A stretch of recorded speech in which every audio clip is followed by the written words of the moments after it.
Germany has remained one of Israel's strongest allies during its genocide of Palestinians in Gaza.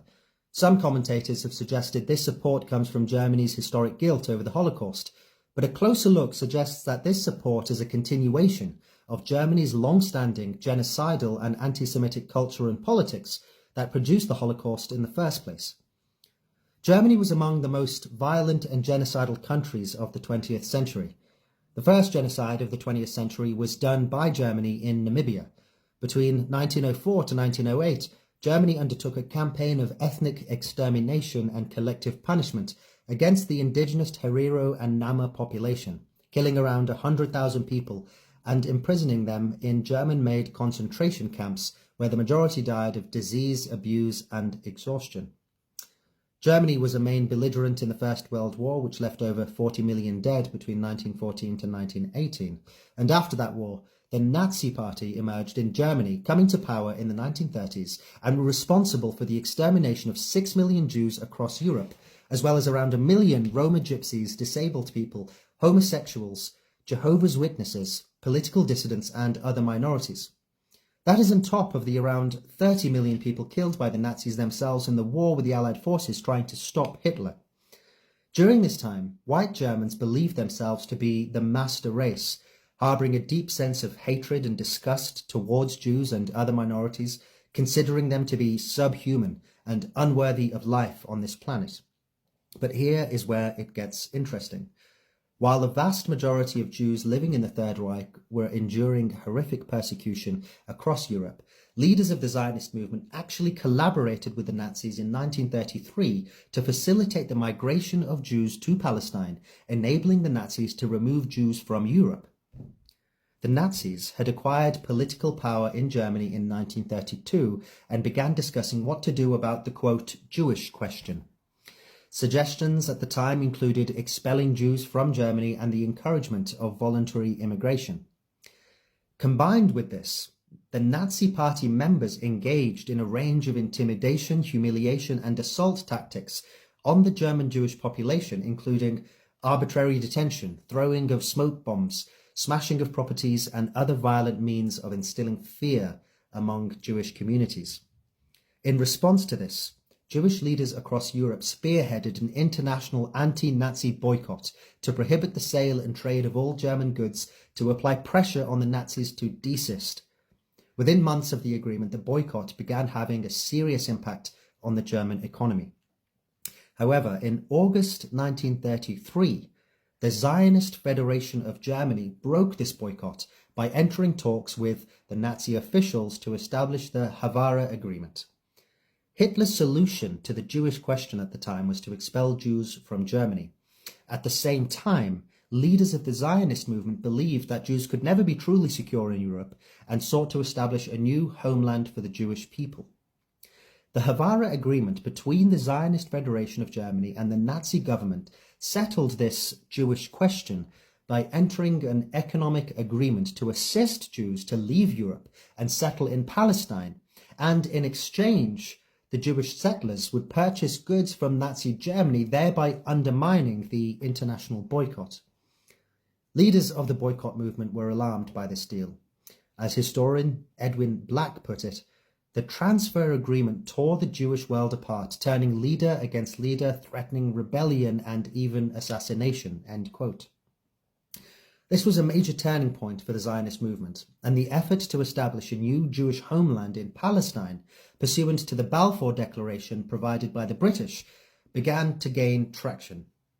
With the Jewish population in Palestine increasing by 200,000 over the next 4 years, while simultaneously trading with Nazi Germany and acquiring land to develop the structures of a future Jewish state, despite opposition from the native Palestinian population.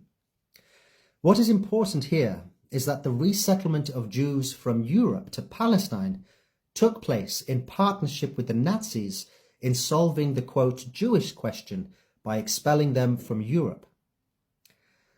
After the Nazis were defeated in Europe, the State of Israel was founded in 1948, but the Nazi ideology continued to manifest in the political structures of Zionism, which began deploying the same tactics against Palestinians that were used by the Nazis against Jews in Europe. Deep concern over this was expressed by a wide range of the global Jewish population.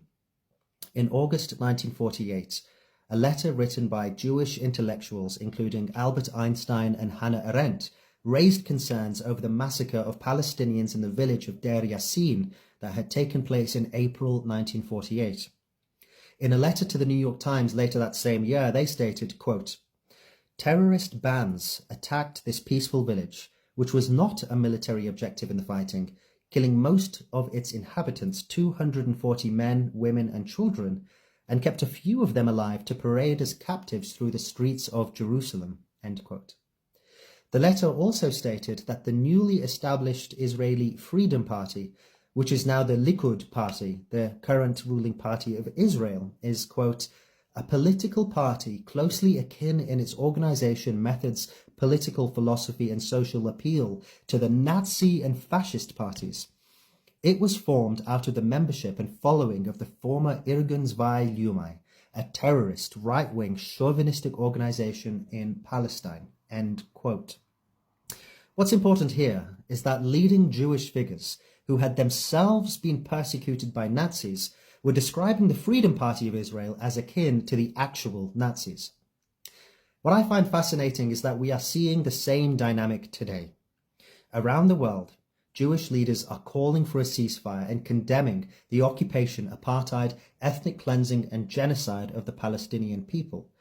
This includes Jewish groups such as Jewish Voice for Peace, If Not Now, NAMUD UK, Jewish intellectuals like Professor Norman Finkelstein and Dr. Gabor Mate, and even members of the Jewish parliament, such as Ofer Kassif, who had recently called the Israeli government neo-Nazis.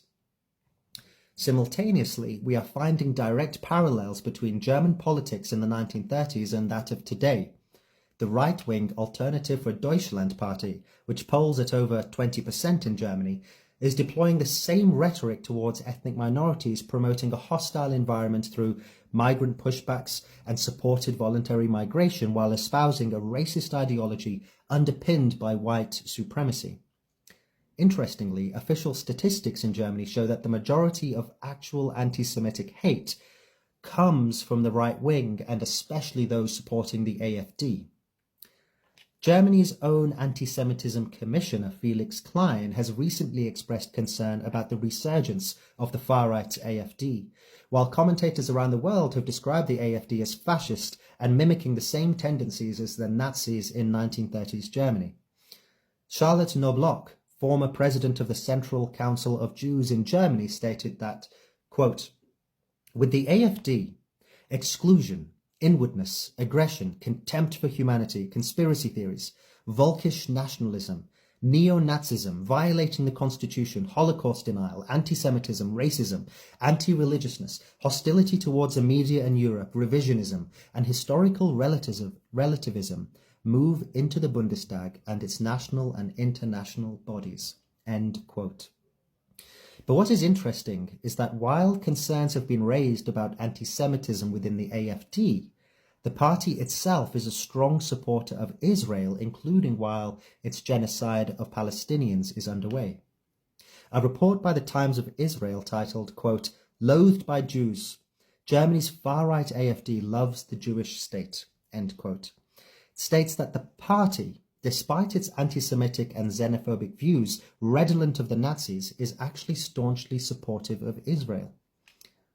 It's worth asking, why would a right-wing German political party with a serious anti-Semitism problem be so supportive of Israel?